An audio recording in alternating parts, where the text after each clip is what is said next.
given the function f of x, they give you a quadratic equation and they graph it for you, and they have several points. Just make sure to add those 2 additional points if your graph doesn't have it. Notice that your vertex is h and k. In this case will be 1 and -4. 1 and -4. Your a value in this case is 1. If you go to the right one, you go up 1. Now they want you to graph f, the absolute value of f of x minus 2 plus 1. And notice that I provide 3 graphs for you, because we need to do this step by step.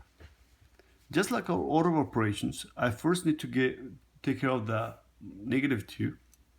So I'm going to graph first, I'm going to graph f of x minus 2. The 2 is inside the parentheses, so therefore it's going to shift left to right. In this case, there's a -2. I'm going to shift to the right 2 spaces.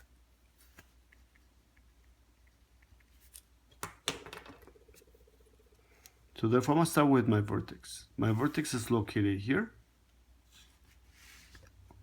So therefore, I'm just going to shift it. So your vertex is at -4, which is here, and I'm going to shift it to the right 2 spaces. My vertex, this point is located here, so therefore I'm going to move it 2 spaces. This point is 2 and -3. 2, -3, I'm going to move it 2 spaces. This point is 3, and I'm going to move it 2 spaces. This point is a -1, and I'm going to move it 2 spaces. So therefore my new graph will be located here.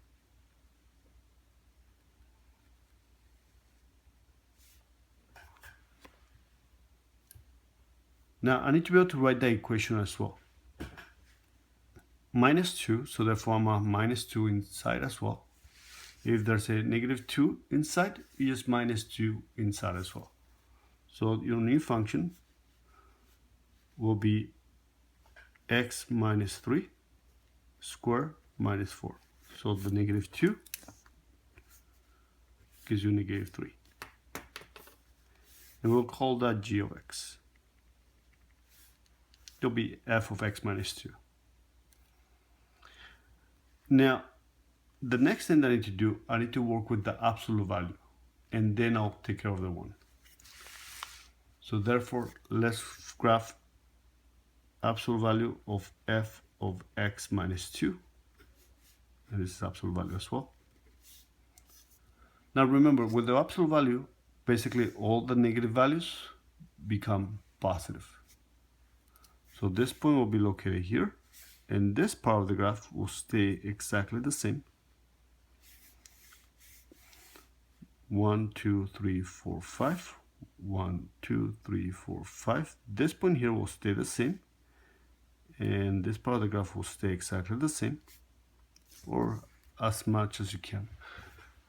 And now the only thing that I'm going to do, I'm going to take all the negative values, will become positive. This point was down 3, it will be up 3. This point was down 4, will be up 4. This point was -3, will become +3. And therefore that's your graph.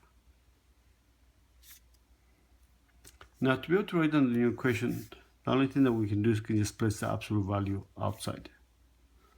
So let's go and call this h of x is equal to the absolute value of x minus 3 squared minus 4. And the last thing that I need to do, I need to be able to take care of the +1. So now I'm going to graph the absolute value of f of x minus 2 plus 1. So therefore, the +1 is going to shift up 1 space, the entire graph. This point was located here, will be shifted up. And this point, 1, 2, 3, 1, 2, 3, now will be shifted up. Then we have a point here, and this point will be shifted up as well.